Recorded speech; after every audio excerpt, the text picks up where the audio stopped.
This is Gateway City Sports. It's a trap!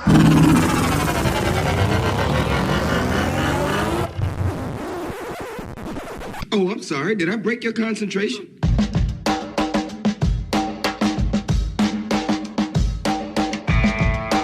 This is the Team of Rivals podcast. Everything you want to hear from the big sports to the big screen. He's all by himself, fires into the end zone. Caught! Touchdown! No! Vaughn into the windup in his first offering. Just a bit outside. He tried the corner and missed. He doesn't like you. I don't like you either.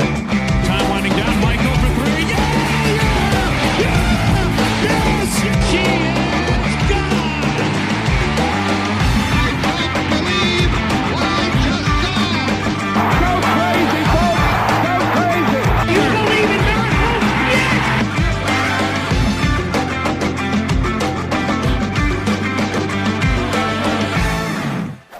You may fire when ready. What?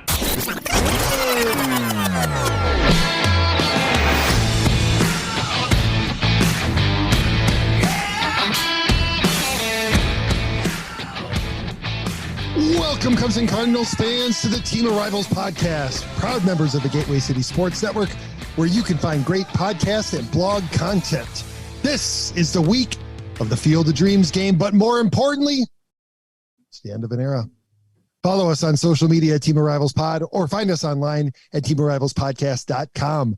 For those of you who prefer to watch the show, we also post to YouTube, Facebook, and Rumble. So hit the like and subscribe buttons and be sure that notifications are on so that you know anytime we post new content. I am unapologetic about my love for things old school when it comes to baseball, and watching tonight's Field of Dreams game, I love the look, the high socks. Although Nick Madrigal looks like an idiot right now because he doesn't have high socks. But that having been said, the high socks, the old school look, the nightmare Harry Carey seventh inning stretch, it was all there tonight. We'll get into it tonight, and we'll get into, well, the end of Jason Heyward's time in Chicago, and Cardinals fans' perverse celebration of a guy not living up to a contract, a guy who their front office was willing to pay much more money. But anyway, we'll get into all of that. Joining me for tonight's show, co-founder of the Team of Rivals and number 104 in the 2021 edition of the Top Cards on Twitter, Ron Nuttall, permanent occasional guest host and 1999 Illinois State wrestling champion, Matt Buddy to the stars, butt dragger extraordinaire, Elliott Dewey. And Ron, I know that from what I heard, but not from what I can see on the screen, right, we also have some guests. So why don't you introduce the other voices that our audience is going to hear tonight? Yeah, starting with the one everybody's familiar with that likes to bust in and annoy us every now and then. That would be my son, Braden, is in my studio. And studio with quotes. You can clearly see that I'm in the garage. With lawn chairs. These are not lawn chairs. These are premium Kijaro. They're expensive, like $40 a pop. Anyway, you know I am the favorite person to be on this podcast. Sure. Okay. And then we also have probably the only time I've had him on another show. But it happens to be my brother-in-law, but he was also a former Cardinals farmhand, left-handed pitcher up through Springfield for the Springfield Cardinals. And that would be Eric Haberer for those out there. Jason Mott once was his catcher, FYI. He was. Yes. Ultra famous in the studio / garage. You used to be famous, sort of, slightly. I got a baseball card of yours. Can you sign it? Will you sign it before you leave tonight? I will sign it for you tonight. Okay, thank you. Did you have it before you met your wife? No. Yes. No. Which one is it? Depends on if we're recording or not. I believe my son had one. I think Braden didn't you get a card or two of Eric's? Didn't Valerie or Rich? Yeah. So he can't sign those. Those are in Illinois. So you're gonna have to catch him next time. It's great. It's great to have a crowd here. I don't think it's the first time I've ever had 3 microphones hooked up on my board. I've had 2 with Braden here in the past when he's popped in live. So and with it's kind of cool. Not on this board. I recorded in the studio. Not on this board. Oh, it was on that old Yamaha I had. Remember the one we couldn't figure out how to use? Now. Semantics. We're getting into technicality. So Elliott still is a man because he called it a claw and not a white claw. So technically, he hasn't turned in his man card yet. I try to treat that as almost like a punch card. Like you only get to use that so many times before we actually say, no, man, that's still a white claw. The only reason why I do is because I've been corrected too many times saying, I'll be right back and I'm going to grab a beer. And they're like, no, you're going to grab a white claw, dude. But Pete, I want to go to something you were talking about before, the high socks look. And Eric, I don't know what you wore. I think you wore some high socks too, if I remember correctly. We were required to, yes. Required to, so it wasn't a choice. Some guys can just pull those off and others just can't. Like, here's the one I would want to see in high socks at least one time from the past. We got to go back a little bit in time, but Jeff Bagwell, I always dog on him because he always wore a uniform that looked like he was wearing his older brother's hand-me-down. Like it was big. It was too big for him. Huge. It was too big for him. I want to know, did the bottom of his pants actually come up over his heel, or did he just run on the bottom of his pants? Because it looked like they were slipped over his heel. It did. So what they used to do is cut a slit in the bottom of the pants and hook it around the bottom of the last spike on the back of the heel. Yeah. So he didn't pull his pants up. No. Nice. Yeah. See, insight we wouldn't have gotten. Us three would have been speculating off baseball cards and Google pictures, and that would have been shit. So we've got real insight tonight. I did not know that. So they really cut a little slit in. Yeah. It's all about the slit. It was, It is all about the slit. That's uncomfortable. And that's for me why to say, Elliott calls but it yes. a claw. All right. Some players can pull that look off and others just suck at it. I've seen Albert this year with high socks, and he's not a high socks guy. He is pants down to the top of the shoe guy. He doesn't look good in high socks. It helps hide the fact that he forgot about leg day. Well, the guy's 47 I think years it old. really Give him has a to do break. with calf definition, doesn't it? I mean, you got to have calves. You either have to have big calves. Well, you guys remember Doug Glanville for the Cubs. He had no calves at all and wore high socks all the time, and he looked like he had sticks, right? But that's not terrible. I think it's you either got to have really long calves or you got to have big calves. The problem is if you're in between, like Albert. Is he a tweener on that? I don't know. Albert's a pretty thick dude. I don't think he's got long legs. Every time he doesn't wear the look good. I think we can all agree. He doesn't look good in the whole high sock thing. His bottom half is unproportional to his huge top half. That's right. it's the whole front on a home run trot, which he had one last night, by the way. He's got to do is lean over. He had a great night. He did. He had a good night, and we can talk about Albert a little bit later. So I want to get Eric's take on that whole thing. But there's some guys but Adam Wainwright can pull off the high sock look. Let me see. What is it? One of those Cubs? I forgot. He Cubs with this Boston when they won, and I can't remember his name. Bellhorn. Soriano. I tell you what, man. I wish that he would do it more often. Patrick Wisdom looks good with the high socks. No, but I think Mark Bellhorn is probably the best high sock wearer that I can recall. Absolutely.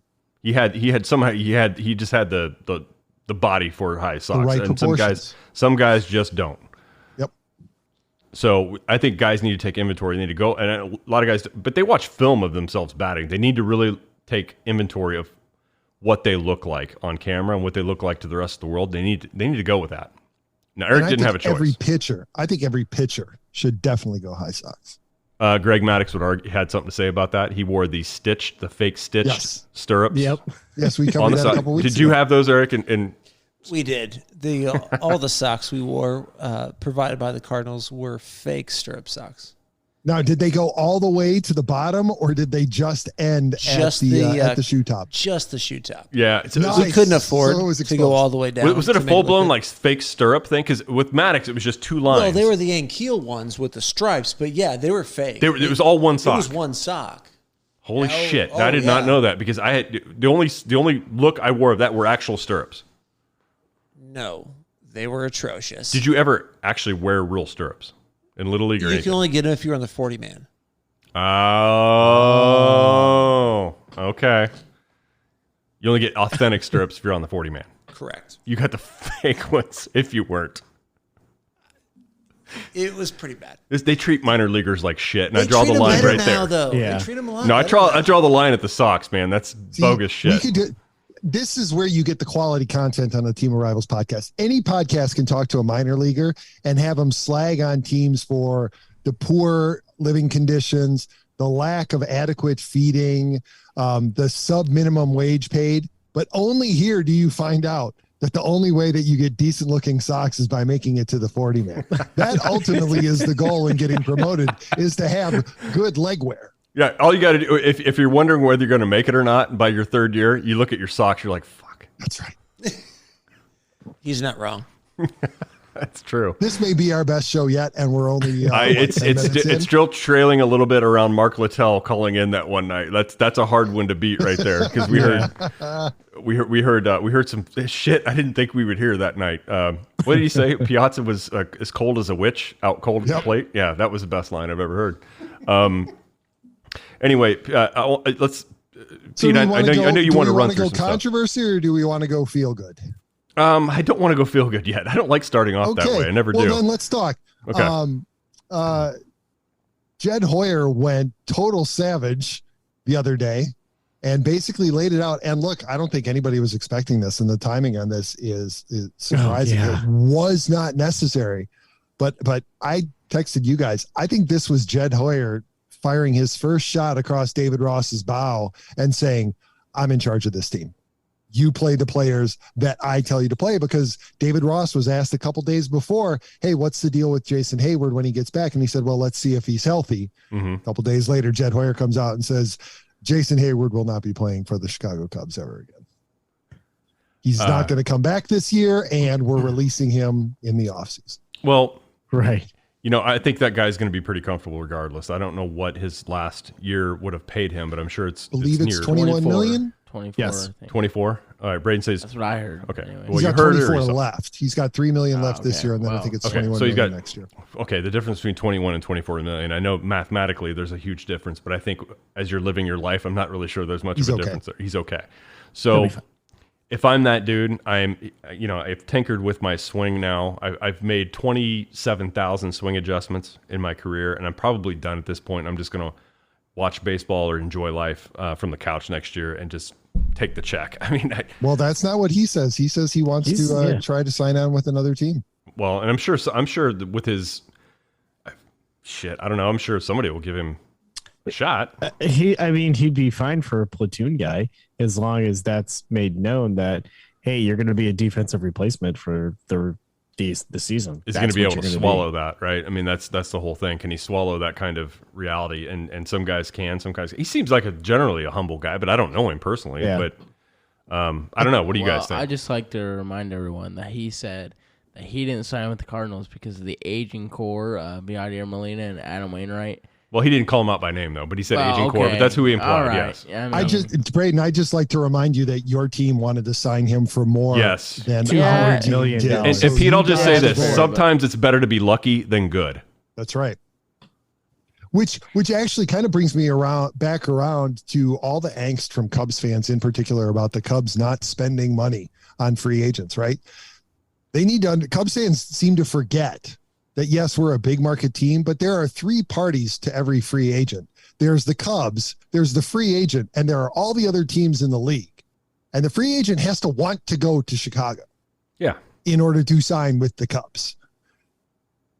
And Jason Heyward's a perfect example. He didn't want to go back to St. Louis, even though they were going to pay him more. So it's not just who can write the biggest check. Yeah, and no, very, very true, very true. And sometimes that plays in. And there are some players that, hey, highest bidder gets it, right? They don't really. That's right. They don't really get too involved, I'm guessing. But in the case of Heyward, I think first of all, that whole transaction happened at a point in time when they lost a minor leaguer, Oscar Taveras, and I think that was.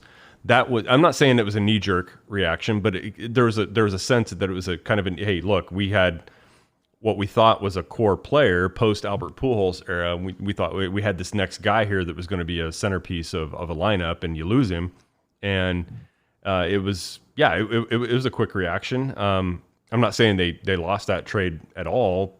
I mean, he only stayed there 1 year, but they gave up Shelby Miller, who didn't really pan out in Atlanta or Arizona. I think he was with the Cubs briefly too, but he was.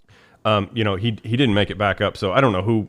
I'm not even going to argue. I'm not even interested in arguing who won or lost that trade, because I don't think anybody really won it. But it was a little bit of a knee-jerk reaction, and they were trying to establish a core again. That's always been important to St. Louis, I think, to have those 3 or 4 guys somewhere they're going to be there for 5 or 6 years. Or could probably tell me if I'm right or wrong, but they've always kind of been that way, and I think they looked at him as one of those potentials. He had a good year with them. I think he batted close to 300.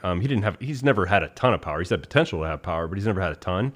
But his defense and everything that he brought with it was probably something that they put a lot of value on. And yeah, they dodged a bullet there. He didn't want to stay there. There's no right or wrong reason. I didn't blame him for wanting to go somewhere else. He didn't really want to be relied on, I think, as that guy on a team. I don't think that's his personality. Just look, and I'm a fan watching on TV and shit and seeing him play live once in a while, so I don't know anything. But I get the sense that, I don't want anybody to hang their hat on me to be the centerpiece of a team, and that's kind of how I felt. And he saw an up-and-coming young Chicago team that he could be a part of. And I think that was the appeal there. Look, if you watch baseball in 2015, the Cubs were up and coming. And that probably was, and you played them 18, 19 times. There probably was a little bit of excitement around that. And so I'm thankful he signed with the Cubs, especially now. Disagree. Ryan, you mentioned it, and I was thinking about this the other day. I kind of wonder if that wasn't part of the case of his lack of performance, right? Because we always talk about the yips when it comes to players throwing the ball, right? And everybody agrees that what happened to Rick Ankiel and Chuck Knobloch and Steve Sachs, they're probably the three best examples of the yips. Is it's got nothing to do with the physical issues. Well, let's hear from somebody who's been around some of these guys before and maybe experienced some guys that potentially had the yips and had to go back through the minor leagues and maybe had some exposure. So Eric, you've been around some of this stuff before. That yips thing, what is that? It's awful. It's an awful experience to just not know what you're about to do and to mentally understand that you can do it, but it's never going to happen again. And it's challenging. When I played with Rick Ankiel in Quad Cities in 2005, and to watch him go through what he was doing was just impressive because it was a challenge for him. Now, was that the point where he was turning himself into a position player? He was a right fielder, and he was, outfielders, they'll throw fake bullpens. He wouldn't do it. And it was just but to watch him throw a baseball was just impressive. And he just wouldn't do it. It was a mental thing. And man, he was a great player. Mm-hmm. Love the guy. But it was, I've had him for, 6 months to a year, and it's a mentally tough thing. And also, Mackey Sasser had him too. Mackey Sasser. I didn't know that. That's the last thing that you want is a catcher who can't throw the ball. Well, it reminds me of that guy on Major League 2, which is the unpopular version of Major League that had to recite Playboy Major articles. League 3 is the unpopular version. Was there a 3? Back to the minors. It was back to the minors, right? Oh, okay. Yeah, okay. That's one. I don't think, guys, in full I think disclosure. Quantum Leap was in that one. He was. Scott Bakula. Scott Bakula, yeah. Yeah. Ron, pick up your game. Let's go. Braden is he's not participating very much because he's in a mock draft right now, right? Well, first of all... well, you don't have to over-explain this. Just give us the Cliff's Notes. Well, okay. So, just for fun, it's not possible my for brother and one of my friends joined a 32-person fantasy league. And you're drafting right now. The draft is happening, and all these conversations about high socks and... this is boring as shit. All these old players, I don't really know much about. Okay. And I'm waiting to get okay, to so my... mute yourself. I've got control of it. Speed. I've got control of it. So to bring it back around, yeah. I kind of wonder if Jason Heyward just didn't get the batting yips and that the pressure of that massive contract maybe didn't get in his head, because look at what happened in 2020 when there was nobody in the stands and he didn't have to live up to the crowd's pressure. He had his best year as a Cub. When he was able to play in front of just his teammates, he hit fine. Well, I don't know. Maybe that's a good theory, Pete. I just don't know. You can't get in the minds of these guys that have to face this kind of thing. So, well, it's also probably a good thing we didn't sign Heyward, because the treatment that Dexter Fowler got when he was struggling, no, it would have been horrible for Jason Heyward in St. Louis. It would have been terrible. And you're gonna miss a pick if you. I was really excited. No, I'm good. I don't pick for a while, but it's a minute to pick. But I'm good. I got this under control. I'm a pro. I got 15 fantasy leagues. Okay, something like that. I don't have that much. I wish I had that much time. Yeah, I don't have that much time. But when we signed Fowler, I was really excited because the Cubs signed Heyward. I bought you a jersey and Lackey, and all my Cub fans, friends in middle school would rub it in my face, and so I defended Fowler when he was struggling. And so it sucked to see that happening. So it's honestly a good thing that Heyward. There are some in it. Every fan base has them, but there is a portion of our fans that I lashed out before for their rhetoric and their language towards players. And so Fowler was definitely one of them. But yeah, so I got you that jersey, and that was totally, we don't have to rehash the Fowler thing, so I want to stay on the Heyward. I want to get back on the Heyward track here real quick. But the Fowler was a complete FU signing. Yeah. Towards Chicago. I mean, there's no doubt about it. It was an awful deal. It was an awful deal. The Cardinals did, I want to say they did need a leadoff hitter. They wanted a leadoff hitter because they had one at Carpenter. Sure. They wanted a more prototypical leadoff. They wanted a more prototypical leadoff hitter. And the guy who hits 245 and can't get on base, leadoff hitter. That's what we wanted. That's what. That's what you got. They thought that's actually what we got. You wanted, that's what you got. Yeah, that's true. He was a switch hitter though, so that made it better. Switch hitters are better, right? Just by default. Okay. I do have to tell you, because we can bring it back to Heyward and then kind of wrap it up, but I'm surprised, honestly, that Heyward didn't get treated worse. I mean, Elliott, the stories are legendary, especially in right field, about how tough Wrigley can be if you're not playing up to your. Well, I definitely know how tough the left field bleachers can be when you're wearing a Cardinal shirt underneath of a Cubs jersey because you lost. Well deserved, though. Yeah. I think 2016 and the stories brought him a lot of empathy from the fans. So, I mean, it's everybody always talks about it though. I mean, the chatter was he's playing terrible. He's only serviceable as a defensive replacement guy at this point. I don't understand why he's in the starting lineup, sort of thing. These are valuable at bats for a young team. This is what was explained at the beginning of the season. So why aren't we taking the own advice that ownership had said that we're going to develop players, we're going to bring up the young guys, see what we got, sort of thing. Honestly, I think Brennan Davis getting hurt at the beginning of the year changed the game plan for probably what they really wanted to do, because I'm sure Davis was planned on coming up partway through the year and taking over some of that stuff. But I mean, and Suzuki getting hurt too. I mean, it's kind of twofold. So you had to rely more on Heyward being out there than you really probably wanted to. Well, and the two of them, getting injured, and we'll get done with it because I know the Cardinals fans are falling asleep right now with Cubs prospect talk, but it forced Morel and Velasquez to get called up, and they actually have earned their playing time. And so now it's like, well, look, you got Morel playing real well, forced their hand. And I think that was kind of the big thing that because all things being equal, that would have been Brennan Davis. Yes. Had he not gotten injured. All right. Yeah. So. Oh, God. Thank you. We can wrap that up. Let's go back to leadoff hitter talk. Matt Carpenter. Ooh. Feel bad for the guy. He experiences a career renaissance in unarguably the most difficult market to play baseball, right? And we thought he was broken. Everybody thought he was done, right? I mean, nobody thought. No, I thought he was done. I mean, when you're DFA'd by the Rangers and a minor league contract. In a minor league, thank you, Braden, for sticking that knife extra deep in between the ribs. Right? Hey, I mean, everybody thought he was cooked, right? I had the salsa shirt from 3 years ago. Oh fuck! Did you really have that? Yeah. Okay, I didn't. That salsa was just a euphemism for steroids, right? It is not. What the hell is that?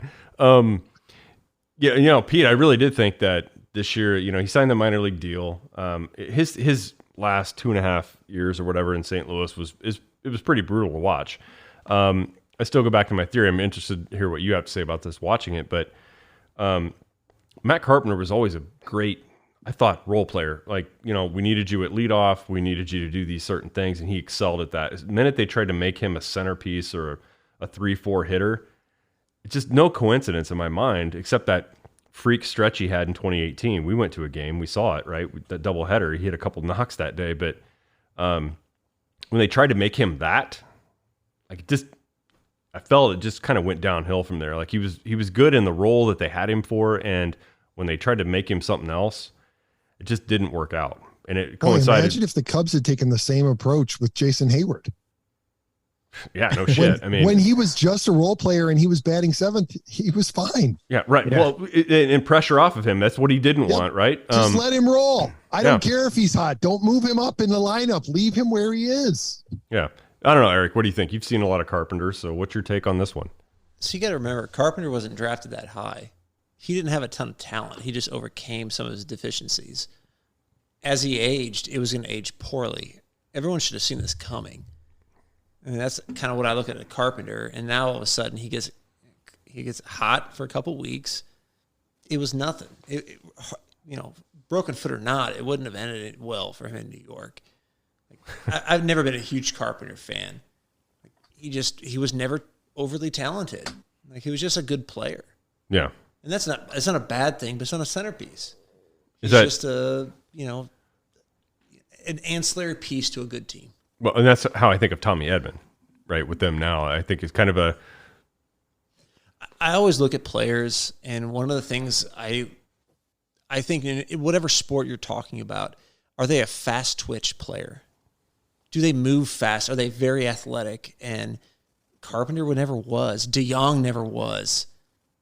They were just slow players. They had great technique, and they did good things, but that's not going to age well. It's not going to play well. They're not overly talented. And I think that's what you see. If you don't have a fast twitch muscle, you're just okay.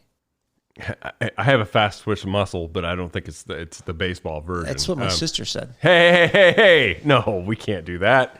No. Braden, earmuffs. I'm just going to unplug your headset. Jesus Christ, really? Whatever. Yeah, no, I think with Carpenter, I was surprised that at least he's had somewhat of a resurgence. It's got to be fun for him in that market, especially. But yeah, so he's got a fractured foot now, so he's out. Look, it was kind of cool to see him back in St. Louis again. He got a few nice standing ovations when he came up. He did a lot of good work for them there. Great career in St. Louis. Yeah, he really did. And when you have a good stretch in St. Louis, they usually remember you forever, and you're treated well when you go back. Even Greg Garcia got a standing ovation. Did he really? Yes, with the Padres. Greg Garcia. Slightly unwarranted. It seems a little. That's right. John Jay, of course, being part of the 2011 team, he had a couple standing ovations too. Love John Jay. Did you play with John Jay? I did. Loved him. Yeah? Great guy. I swear to God, he used a souvenir bat when he batted. It always looked like the smallest bat. He was the greatest. I love John Jay. What about Brendan Ryan? No comment. Why do you do that? That shoulder licking freak. I mean, like, he was a squirrel, right? Okay, you don't want to talk about him. I don't want this. He was good. He was a nice. Okay. He was a nice guy. He played for the Yankees too. Didn't he? He was a great player. Like he spent some time in the Yankees too. He had to have the trash stash. Yankees, yeah. He very talented player. Move. That's the signal to move on. All right, we'll move on. Come on. The dozen people who watch this show aren't gonna. He's not gonna listen to this. Why would he not listen to this? Nobody listens to this, man. We have like 6. No. No, Brendan Ryan does not subscribe to our podcast. I'm pretty sure. Text him. You might. Oh shit! Don't do send that. him a link.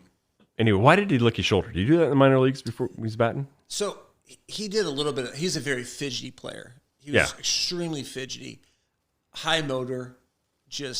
He would do things that was just you couldn't imagine any player could ever do it. But it was mainly to keep your shoulder tucked in. You do it as a twitch to make sure you wouldn't open your shoulder up and spin off the ball. That's what he was doing. But to lick it. That's because Brendan Ryan was Brendan Ryan. Okay. I don't know. All right. My favorite Brendan Ryan moment wasn't even that stuff. It was just the look he got from Chris Carpenter once when he wasn't set on the infield. Imagine pitching for that guy or playing defense behind that guy when he's trying to get ready and you're squirreling around. I imagine Chris Carpenter is a guy you probably wouldn't want to run into in an alley. I think he's like, what, 6'6"? Oh, he's big. He's a big guy. Scary. Talked to Brad Thompson a few years ago, and he's still scared of him. Did you play with Brad? I went to instructional league with Brad. He probably doesn't remember me. Tennessee Smokies. I love Brad on the broadcast, so he's good. Awesome. He's really he is good. He is good. All right, Pete, what do you got next? We've talked about Jason Heyward. We're off of that subject. I can't believe we spent that much time on Jason Heyward. We didn't bring up the Sports Center commercial he was on, though. Who? Heyward? Jason Heyward. Sports Center commercial. That one eludes me. But yeah. You're talking about cutting the bat in front of the Stanford Cardinal logo or Stanford Cardinal mascot? No, I don't. I don't. I don't remember that. No, I don't. Oh, God. But there is a clip from a player that my son pointed out to me. I'm going to play this right now because I think it's brilliant. This is, who is it, Braden? Cameron Maybin. Cameron Maybin said this on air, and it was uncomfortable silence. Yeah, I've rubbed up quite a few balls in my life.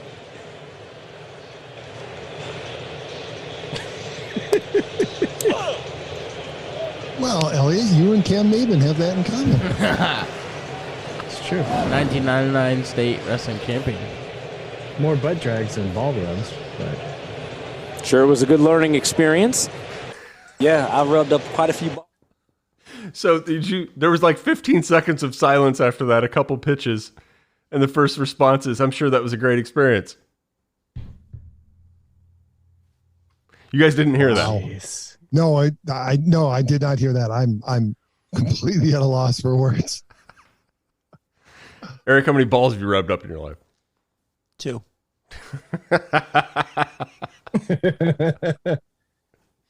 Braden, you're not allowed to answer.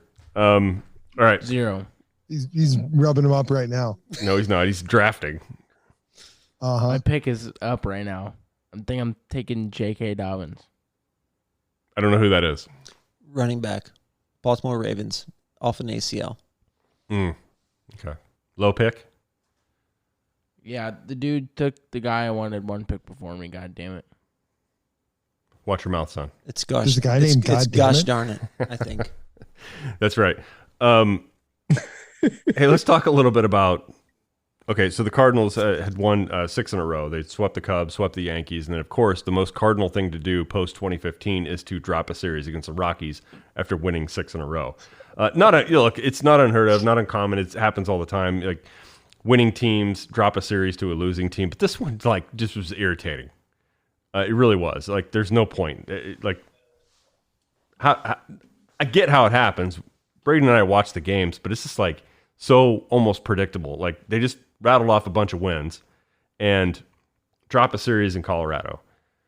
So I know you got an opinion about this. You don't have to hold back, but it was just... yeah.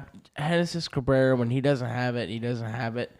And he showed that tonight. Just like kind of reminds me of Alex Reyes last season. I mean, you could just see when he was coming out of the bullpen, like, ooh, he doesn't have it. I remember that wild card game versus the Dodgers. I was like, this game's over. Because when he was walking to the mound, he looked like he just took a nap on the bench. And he was like... Yeah. Well, I tell you who did take a nap off the bench. Quick segue real quick, since he said that, reminded me of it. Did you guys see the clip of Tony La Russa falling asleep in the dugout? Yes. Amazing. Eric, should he have come back? No. I mean, you go out on top, right? Like, you win the World Series in 2011. You work for Major League Baseball after that. But you forget that he ruined the Diamondbacks for 5 years. He was, was he a GM or president or something? He was the GM no, Dave Stewart was the GM. He was the president of baseball operations, just ruining them. Dansby Swanson for Shelby Miller. Like, what are we doing? So he was trying to come back to the White Sox, where he started his career. But I don't know that he was trying to come back. I think he got the itch again, reporting right? here in Chicago was that Jerry's the one who initiated it. Jerry wanted him back. Jerry just trust me, if Tony didn't want to go back, he wouldn't have. Guilty conscience about No. But what I'm getting saying rid of is him. The reporting here wasn't. It's not that he didn't want to go back, but it wasn't. He wasn't agitating for it. That this was That this was Jerry's idea. Jerry was trying to make up for 1984. Are we not going to talk about the reason why the Cardinals lost that series? The guy placed a $275,000 bet on the Cardinals to win. They were guaranteed to lose that game. That is fantastic. But the thing is that guy didn't even do any research, clearly, because they're 0-7 in the first game of the series on the road. And he bet on the first game of the series. Sure, but they're going to lose that game the minute he placed that bet. So, first of all, the Cardinals are going to lose that game. We all know that. They're going to split the last two. They're going to lose the series anyways, too. You drop the first, chances are yes. But to your point, somebody bet $275,000 on a Cardinals win first game in Colorado. I don't know who this person was, how much money they have, but if that was their life savings, that's got to sting. Unhappy wife. And they're 8-0 in the second game of the road series. Bet on the second game, and they won. He would have horrible bet. But I think the best question is you bet $275 on a game, and they're down 11-0 in the third. What do you do for the last 6? Drink heavily. Drink heavily. Anything else? Jump off a real tall building. Yeah, or just hope that you pass out quickly. That's a tough game to watch. That is a tough game to watch. Down 12-0 at that point when you place a bet. You still got a chance. Still though, when you get a team that's won 6 in a row, we know the odds in baseball. Like, you know, going on a double-digit winning streak it's not that common. I mean, one or two teams maybe do it a year. Like, that's just feels like a dumb bet. In Colorado, where you never know what's going to happen. You never know what's going to happen. Yeah, like I mean, you could justify that bet just almost anywhere else but in Colorado, where shit can just go wild there, and you could have your ace out there, and nothing's breaking for him. Nothing's working. Sad. Just sad. I feel bad for the guy. I don't. I mean, if you're that dumb to put down over $250,000 on one win. First of all, that guy's got so much money, he doesn't care about $275. He probably doesn't. I would hope not. Otherwise, yeah, maybe I'm with that. I don't know the guy's name, but we'll have to confirm it. Yeah, we'll have to research that. Braden, dig into it. Seems like you have time in between your picks. Yeah, but then I got to strategize on who everybody else is picking. It's complicated. Okay. It's a full-time job. Didn't you say it was a 32-man? Yeah. So far, so that should be at least 32 minutes between picks. No, it's a minute a pick. And so that's 32 minutes. That's 32 minutes. Yeah, well, I guess, yeah, I didn't think that one through, but pretty much everybody's picking pretty fast. But you know what, Pete? Some people are auto. You know, that guy should have probably insured that pick, and we know how important it is to stay protected. We all need that. So sometimes life throws you a curve, and that's why you need Allstate. The Wiley Group is located in 2 locations, Festus and Arnold, to serve you. They offer home, auto, boat, motorcycle business, life insurance, investments, and so much more. They offer a customized approach that is unique to your situation to make sure you, your family, and assets are properly protected. They offer great rates and savings. Give Sean and his team a call today at 636-764-6294. And tell them, skipping the rest of the read, Team of Rivals Podcast sent you. You're going to skip the part about being in good hands? Okay, I need to do the tagline. About fine. Life we all know. Life being I want to hear the stressful? tagline, please. Life can, yes. Hold on, let me find it. It's at the bottom. We all have busy lives. You can email Sean at SeanWiley@allstate.com and talk to him about your coverage options. And remember, you're in good hands with Allstate, and tell him Team of Rivals Podcast sent you, for Christ's sakes. Speaking of busy lives, these the players for tonight's Field of Dreams game, right? They had games yesterday. They fly into Des Moines. They hop on the buses, and they arrive in Dyersville, Iowa this afternoon. Now they're going to fly out tonight, and they've got a game again on Saturday. That's stupid. Against the same team. Are you wondering, like, why do they not play a whole series there? Would that not draw? Yes. Okay. Yes. Yeah, that's what I'm thinking too. It should be a series. And also, why were the Reds the home team? I mean, I know that in this series, the Reds are the home team, but the Cubs are closer to Dyersville. The Cubs AAA affiliate is in Des Moines. Should the Cubs not have been the home team? Well, and yeah. you pulled off some creepy ass shit during the 7th inning stretch and did a completely unconvincing Stuff of Nightmares hologram of Harry Carey singing "Take Me Out to the Ball Game." I mean, if you're going to do all that, make the Cubs the home team, please. Well, and you think about this, and the reality is that if you live in Iowa and you're a baseball fan, you root for anybody in the Midwest, you are completely blacked out of like everything if you're a cable cutter. 16. Like, you can't. Kind of like living in Charlotte. Teams. It is. Yeah, don't talk to me about that. Yeah, I pay the full price and I'm blacked out of at least 36 games a year. Guaranteed. And this year was worse because they played the AL East, right? So whatever. I'm not bitter about it.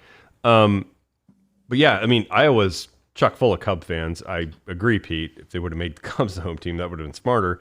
The smarter decision would to not bring the Reds into town for that one, because who the fuck wants to go there to watch them and make a special trip? Do the Cardinals, Brewers, or like anybody else in the league that has a decent record? I would. Well, initially it was supposed to be Cubs Cardinals. Yeah. Yes. Oh, I think it should have been the Giants. Well, it was Moonlight Graham. Sorry. Oh no, Twins, wasn't it? No, Moonlight Graham. Oh, he was just Giants. lived in Moonlight Minnesota. Yes. Yeah. Yes. Sorry, should we watch the movie? I could put it on in the background. I wouldn't be mad. I own it.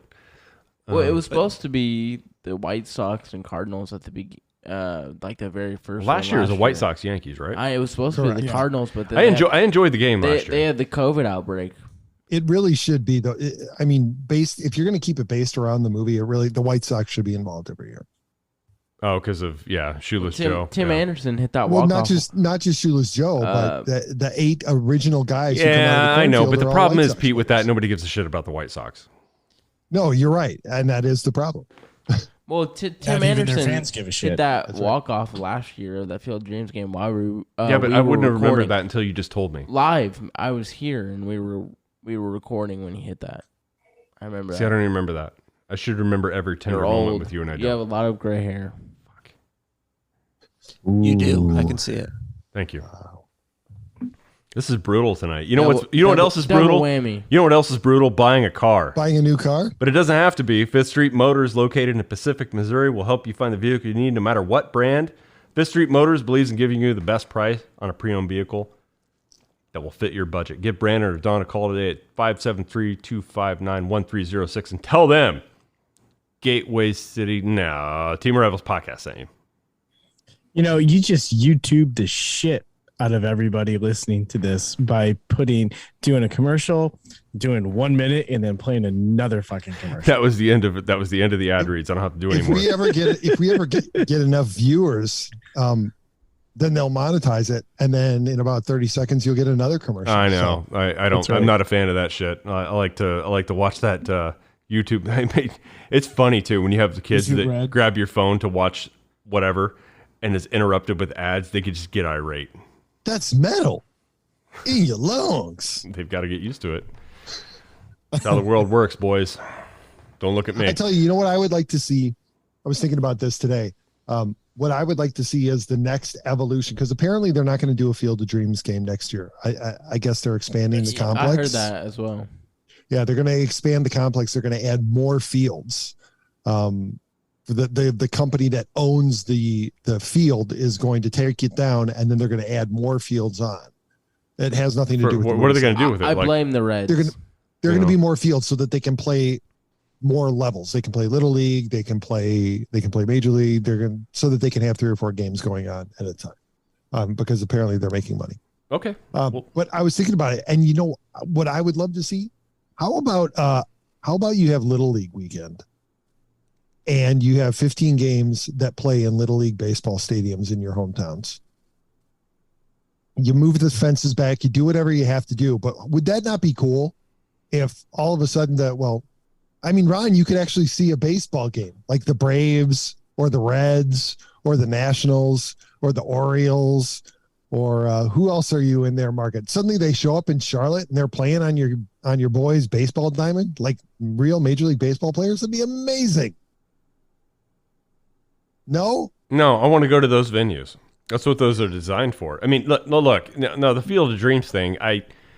Sure, I would love to see a game there. I kind of saddens me a little bit that they're not going to do that anymore. They want to make it something different. I think it was kind of no. I think they're going to continue to do it. It's just they're not going to do it next year. Oh, okay. So they're going to. I think not until 2025. So 2 years. Okay. Shit, I'll be dead. That's all right. Next year we can. We talked about doing it before COVID banged it. Next year, the Cubs and the Cardinals are playing a series in London. Yeah. Ooh. Should we go? So we'll just get on a plane. We should go. We'll do another live cast. All right, I'll go. All right, Eric's in. We're gonna go to the live. All right, cast. so we'll do a podcast from the Eye. Okay. We'll do a podcast from Stonehenge. Where do they? Stonehenge is very far away from London. It is. You got to fly up to Leeds, I think. It's not as far as Leeds. It's more a little south of Birmingham. It's cheaper to fly there from England though than it is from the U.S. So well, no, we'll rent a lorry. We'll all pile in. We'll drive on the wrong side of the road. By the wrong side, I mean the right side. It'll be the right side. That's right. We'll back into Stonehenge when we're leaving. It'll be beautiful. Knock them all over. That's right. We'll knock them all over. Like a bunch of Charlotte dominoes. does go to Heathrow. It does. Yeah, it does. There is a direct flight. I've taken it before. Now, a short story. We'll drive past Big Ben in Parliament. No, I flew. Hello. I flew to Heathrow, and by the time I land, it's like 3 a.m. for me, and our flight got canceled from London to Leeds. We had to drive, so we drove, and thank God somebody else drove. I fell asleep in the passenger seat, which is our driver's seat. Nodded off, and then woke up with that nightmare that I was driving on the wrong side of the road with no fucking steering wheel. Where's the steering wheel? Yeah, it was a knee jerk, like foot reaching for pedals and like, oh shit, and realized, oh no, I'm actually in England. I forgot because I've been on a I guess equivalent to a red eye, from the West Coast to East, so a little different, but. I got one for you. This isn't my story, it's my dad's, but it's something similar. So my dad had been in Germany on a business trip for, I think he was there for 2 or 3 weeks, and had been driving around on the Autobahn and everything that whole time with his business associates, and had a meeting run late or something. And so had to drive direct to the airport, like flying on the Autobahn to make their flight. He gets on the plane. He immediately falls asleep, flies direct back to O'Hare. Wakes up out of O'Hare, and this was one of the few times that he didn't get a town car to take him in, and my mom and I didn't drop him off. So he had actually driven in and he parked the car in the garage. So he gets done, he gathers all his stuff, he gets the car, he's driving home. He gets pulled over by a state cop on his way back to Sycamore. Cop says, "You know why I pulled you over?" He said, "No, actually, I have no idea." He says, "Well, I clocked you doing over 100 miles an hour." So he said, "Oh, I'm so sorry." He said, "I just got back from an international trip. I was in Germany, and I was literally driving on the Autobahn. Before I got on the plane, I fell asleep. I just must have forgotten where I was." And takes my dad's driver's license, says, "All right, let me check things out. I'll be back in just a moment." He comes back with a ticket, and he says, "Well, Mr. Geddes, I'm just going to give you this ticket here just as a reminder that you are no longer in Germany and that you're not driving on the Autobahn anymore. Have a pleasant drive home." Yeah, rude wake-up call. I've not. That's just mean. It is mean. It feels mean. Getting into a few other things that are baseball related, but maybe outside of it, but totally outside of baseball. It's going to be a rough year. Like, it's going to be one of the. It's a continuous thing since we started this, Pete. Like, the Bears are not going to be anything this year. Like, nothing. Like, we have nothing to look forward to as far as football goes. Well, the Roquan Smith thing is just sucks. Hold on, Ron. You're a Bears fan too? Well, I grew up. Oh, it's the only team I had growing up. Oh, I'm sorry. What, were you a Rams fan? No, the Rams weren't there when I was a kid. Yeah, and the football Cardinals were leaving when I started to wake up to pay attention to sports. The only thing I had was the Bears. The Bears are bad. The Bears have been bad forever. Trust me. We all know on this If show. they win 4 games, they'll be lucky. I don't know if they'll win 4. That's why I said lucky. Oh. And like, they have a terrible offense, a terrible defense. They have a no coach and no quarterback. Is that bad to say? But sometimes when we get to the end of the summer and we don't have a lot of hope for our baseball teams, we're like, God, at least it's fall and football starts. Like, fuck, we don't have anything to look forward to there. Like, it's when was dismal. the last time he had something to look forward to in fall football in Illinois? 2006. No, that was 16 years ago. No. Was it really? No, more recently. more recently, what was it? It was Nagy's second year. Are you talking the Mitch as Trubisky coach? years? No. I was talking to Rex embarrassing Grossman for years. you. Yeah, they made the playoffs. It was a Mitch Nagy's Trubisky second year. Yeah, year. but Did they? They did twice, but you guys knew they had no chance to do anything substantial. Well, because right? of Trubisky, yeah, but still, So, I mean, at so least it's they were been competitive 16 and they made years the since you've had a playoffs. chance, right? Yeah, it was the Kyle Orton / Rex Grossman run. Sexy Rex is Rexy. our- Yeah. Hey, We It talked was- about that it was the other day. good you Rex, know, bad Rex. I was at the Arizona Cardinal Chicago Bear game, Devin Hester game. The Was it Monday night game? Monday night game Was it in the, person. Was it the they Dennis were. Green? They Like thought they were. they are who? Yeah, I was playing in the fall league, and we got free tickets, and so Yeah. we went out to the game. Left the game in the third quarter. This game's stupid. This is Shut over. up. 100%. Stuck in the parking lot, couldn't get out with all the other fans stuck.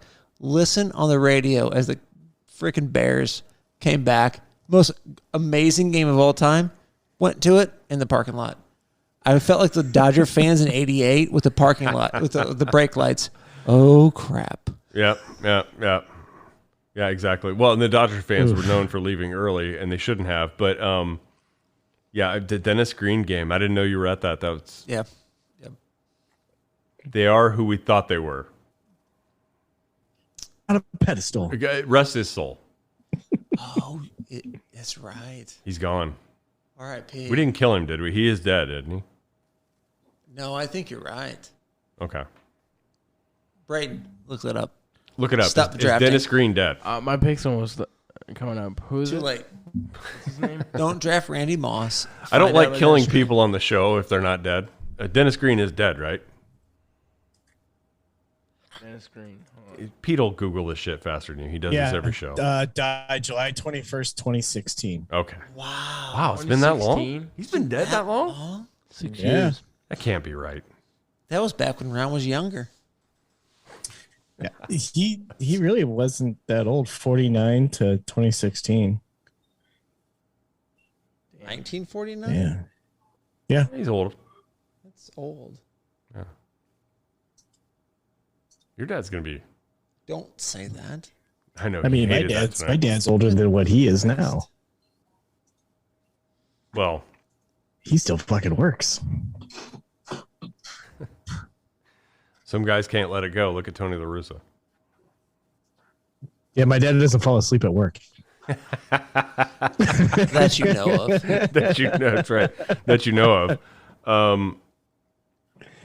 It's all right, Pete. Before we walk out of here, Eric, any other little interesting tidbits or anything from the Cardinals minor league system? We all see it from afar. We all see it from outside. Oh, I got a ton. Okay. So I will tell you, I would love to talk to you guys about peanut butter and jelly What sandwiches. weird named minor leaguers are going to come up No. and be good?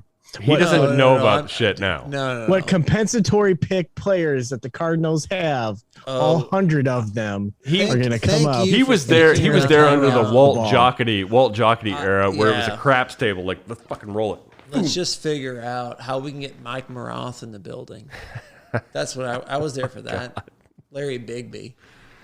Can we Larry trade Bigby. prospects for Larry Bigby? Larry Lars Bigby. Nootbaar. By the way, Larry, sorry, cheapest guy ever. I remember a guy, maybe you weren't around him, Bill Pulsifer. Yeah. Yeah. Mets guy. I remember that name. Yeah. That's He guy. was, Tony, TLR described him as a big and funky. I could see that. I don't ever hear Tony La Russa saying funky. No, he did. He used it once. I don't think that's That a was the last time. Someone wrote it word on a in cue his card for him. vocabulary. Mo was his assistant GM. He was Jocketty's assistant GM, right? Is that correct? Yes. Mo was. All right, what else? We got a couple names there. Larry Bigby. Shit, I forgot about that one. Yeah. So welcome for speaking that. of Mosaic, Oh no.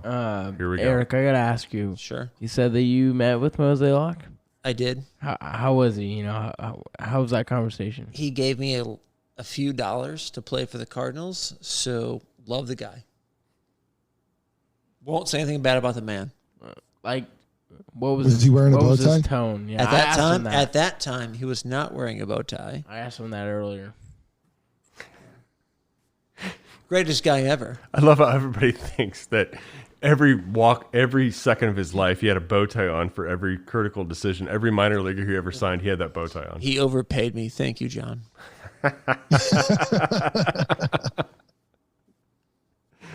Okay. That might be that's it. That might be the best way to go out right there. I think we've got an episode. The Rockies batting practice pitcher of '93. Did they say he was a Rockies batting practice pitcher in 1993? John Mozeliak. What? Yes. Yep. I can't imagine. Is that what I thought they said? The Cardinals. No, the Rockies. I guess he was great around the clubhouse. That's what they said on the broadcast. I mean, I love the guy. You've stated this. Okay.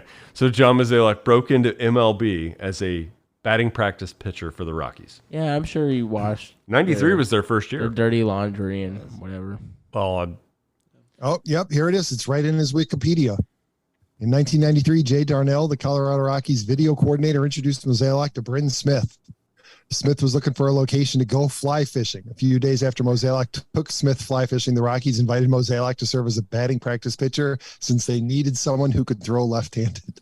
But it doesn't talk about him overpaying me in that Wikipedia. Seeing that, but you know what? Maybe we could make the edit. Did you just scroll down far enough? Well, we can edit Wikipedia, right? That's right. And then what year did you get drafted? 2004. Thank you, John. And in 2004, he overpaid Eric Haberer. Okay, so here's where it would fall. Roles in St. Louis Cardinals scouting department 1995 to 2007. So here we go. He became the assistant scouting director in 1998. The next season, Mozeliak was promoted to scouting director and oversaw the drafting of talent such as Albert Pujols and Yadier Molina and Eric Haberer. Eric Haberer. Hey, there it is. We should add that bullet. I mean, he did. It's fact. It is fact. It is a matter of fact. Yes. You think John Mozeliak would drink whiskey with you in a kid's cup today? No. I got you a glass. Why the hell are you using that cup? So I brought this. What kind of whiskey? Well, Ron has okay stuff. I'm not claiming I had the greatest. Ron doesn't have third round bonus money stuff. Is it whiskey or is it bourbon? This is bourbon. This is Knob Creek that Ron has. Okay. I came over with a glass of Woodford Reserve Double Oak. Ooh, I had some of that last week. It is delicious. I have Four Roses and this. I look for blend every time. Four Roses is good. So Ron doesn't have the good Four Roses. Which one does he have? He has this. The shitty Four Roses. Roses. Four Roses. He's got the mixed. You know what? He doesn't have the single or the small batch. He has the other one, the old label. It's okay. He's a sweet guy. I bought both. I'm telling you right now, the one I have in there, I actually like that better than the small batch. He kept saying he had about a better microphone, and so we couldn't afford good whiskey. It's true. He made the right decision, by the way. I've had enough of this. Pete, walk us out. Walk us or run. If you enjoyed this episode, don't forget to comment and subscribe. And if you want to help spread the word, please give us a 5-star review and tell your friends to do the same. We're available on Apple Podcasts, Spotify, and wherever else you listen to podcasts, as well as Rumble, Facebook, and YouTube. Be sure to check out the other Gateway City Sports Network podcasts, which now only consist of the Derek King Sports Show and Talking Sports in the Bleachers with Don Glenn. You can find Braden on Twitter when he's not drafting. Braden, where are you at? I don't know. Shit. My NFL podcast that I was doing last year, one of my co-hosts now is in college with like 20 other roommates, so I'm probably just going to be doing that by myself. Just kind of relieving because I could just be a runaway train and talk whatever the hell I want. So, Sonny, ask you for a Twitter handle. Twitter, I don't know. I just look at stuff and I think I have an auto-generated name, and it might just be Braden with like a bunch of letters. It is. It's a bunch of you won't remember it. I don't know what my Twitter handle is. Okay, fine. Well, so you can catch me on NFL MVP podcast in September or wherever in the hell I feel like pressing record. Okay. Wonderful. And it's a good thing that we brought you on a baseball podcast to promote your football podcast. So thank you for that. Well, really if you appreciate need that. football knowledge, I'm sure there's people that listen to this and need football information. Eric, where can people find you, or can they? They can't. They can Which is find just him the way through it me, should maybe. be. Yeah. You can find Elliott on Twitter at TOR_Elliott. And always the big test every week. You can find Ron at motherfucker. TOR_Ron75. That's it, right? Seriously, you need to change your handle to motherfucker. Why don't Get in touch with us at the show at teamarivalspodcast.com or on any social media channel at Team Arrivals Pod. Gentlemen, this was fun. Eric, thank you for joining us for the first time. Please come back anytime.